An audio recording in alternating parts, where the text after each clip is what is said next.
Então o diabo vai fazer o possível para manter a palavra de Deus longe das nossas vidas. Um exemplo que eu posso te dar, que Jesus nos deixa em alerta, é justamente quando a semente que representa a palavra, lembra da parábola do semeador? Que o semeador saiu a semear a semente, que representava exatamente o quê? A palavra. Que a semente semeada que fica à beira do caminho, vêm os pássaros e comem, arrebatam aquelas ovelhas. E mais tarde, explicando para os seus discípulos, ele disse: são demônios que vêm para roubar a palavra. Para roubar a palavra. Porque se nós ficarmos sem a palavra, nós vamos ficar sem as armas, nós vamos ficar sem os recursos, porque nós só vamos viver abundantemente por meio da palavra que procede da boca de Deus. Por isso Jesus diz: nem só de pão viverá o homem, mas de toda a palavra. Eu confio na palavra, eu confio no meu Pai, eu confio que o meu Pai está comigo e que Ele vai me livrar de tudo que preciso ser livre, vai me dar a vitória. E Ele foi vitorioso, foi ou não foi? Amém? Ele venceu ali. Quando Ele morreu naquela cruz, o Pai não o deixou na sepultura, o Pai não o deixou preso no Hades, o Pai não o deixou confinado na morte, mas o Pai o ressuscitou, porque em todo tempo Jesus confiou no Pai, e o Pai jamais falhou e jamais falhará. Digam glória a Deus. Muito bem, eu estou falando sobre guerra espiritual. Estão comigo?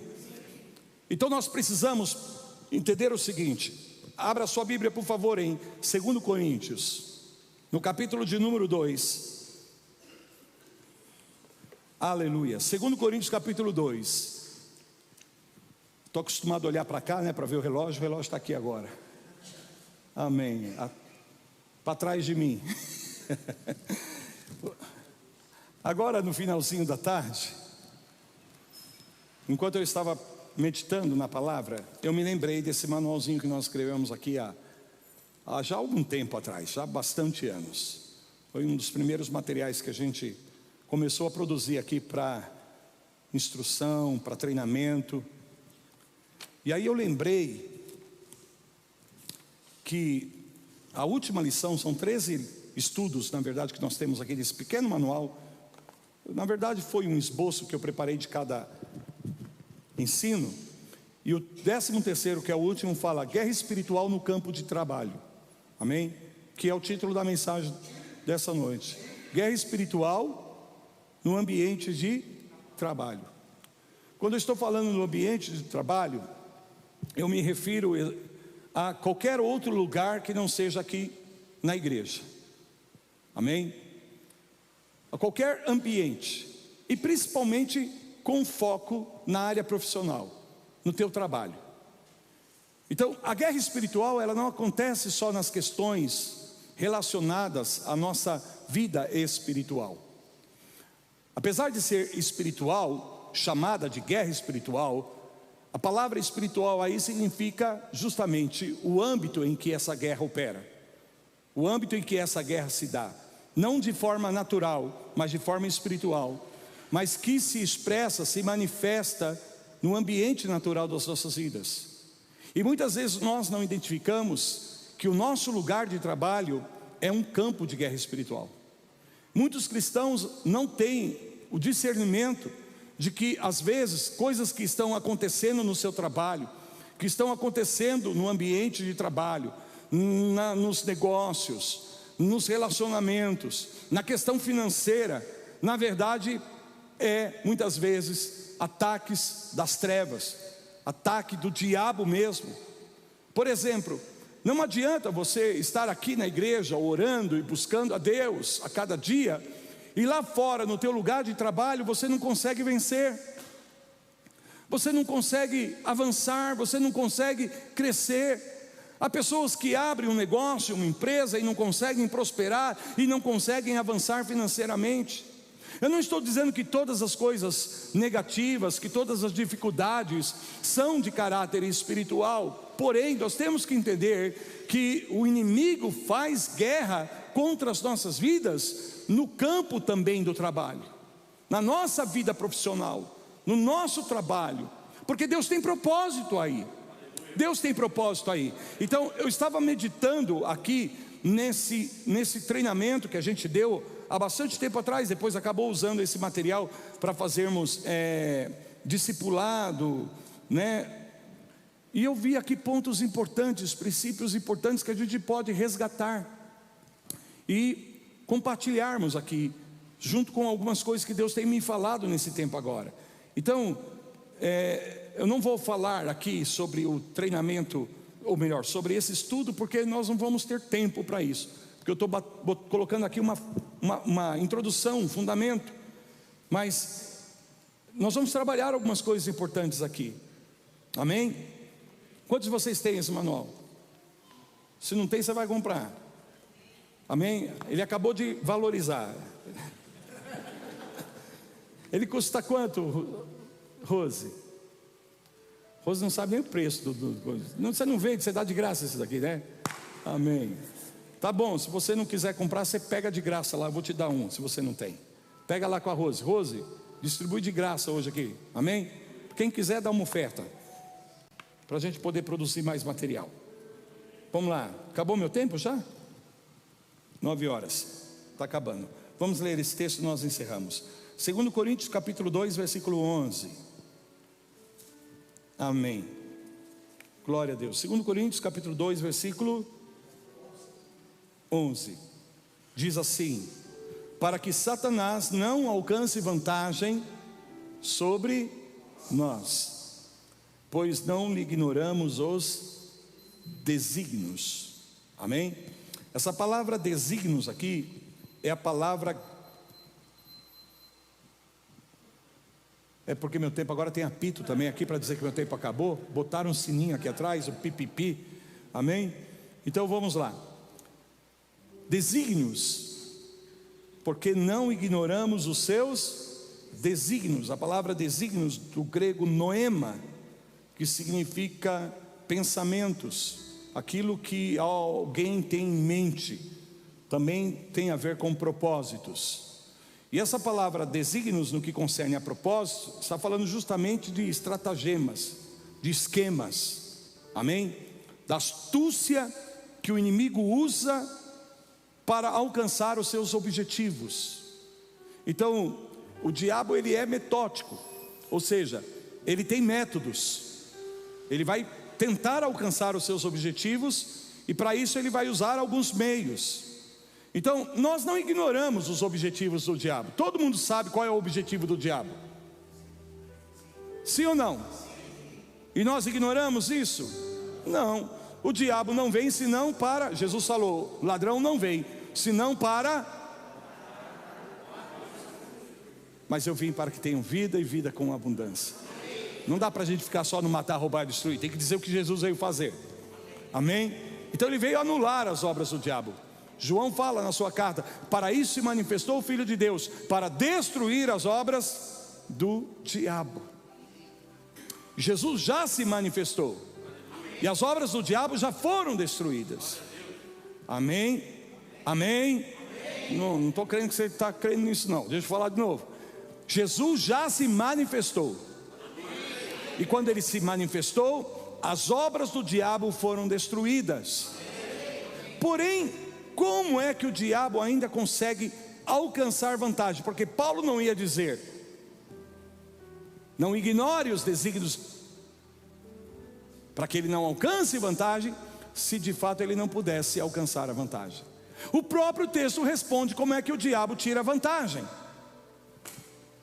Quando nós ignoramos suas estratagemas, quando nós ignoramos a sua maneira de pensar e de agir. Então observe o que eu vou dizer para você, e essa é uma grande lição para a tua vida. Um aleluia, tá bom, vou dizer de novo. É uma grande lição para a tua vida. Escute, apaguem todas as luzes aqui, por favor. Tudo, apaga. Apaga tudo, tudo. Não, apagou aqui, acendeu ali e apagou aqui. É para apagar tudo. Isso. Apaga tudo. Tá quase escuro aqui, sim ou não? Amém? Deixa eu olhar direitinho aqui no chão para não pisar no lugar errado. Os irmãos que estão em casa, me perdoem, porque vocês vão ficar sem ver quase nada agora, mas eles estão me ouvindo. Então, ainda que a gente apague as principais luzes desse lugar, nós podemos dizer que nós estamos tomados por uma escuridão profunda aqui? Sim ou não? Você está vendo alguns vultos aí, sim ou não?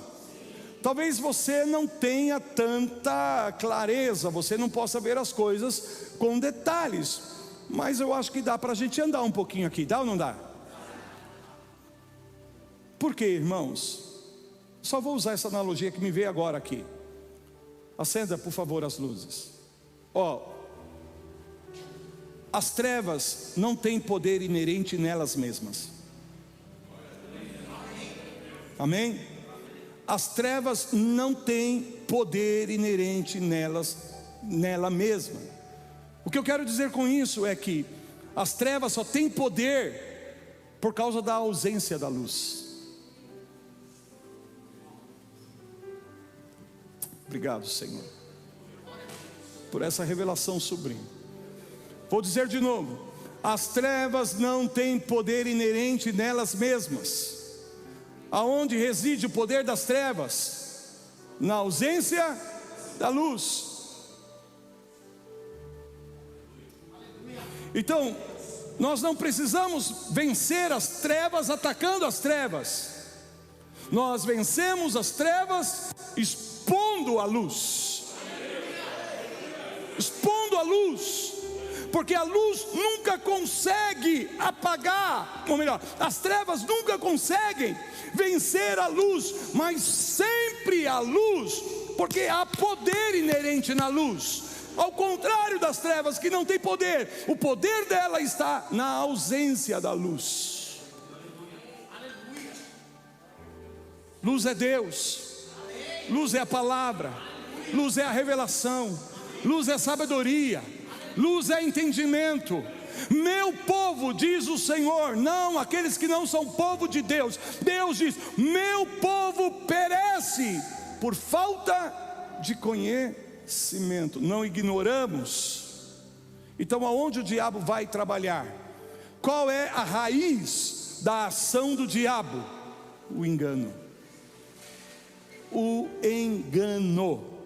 O engano, que é justamente a ausência do entendimento, a ausência da sabedoria.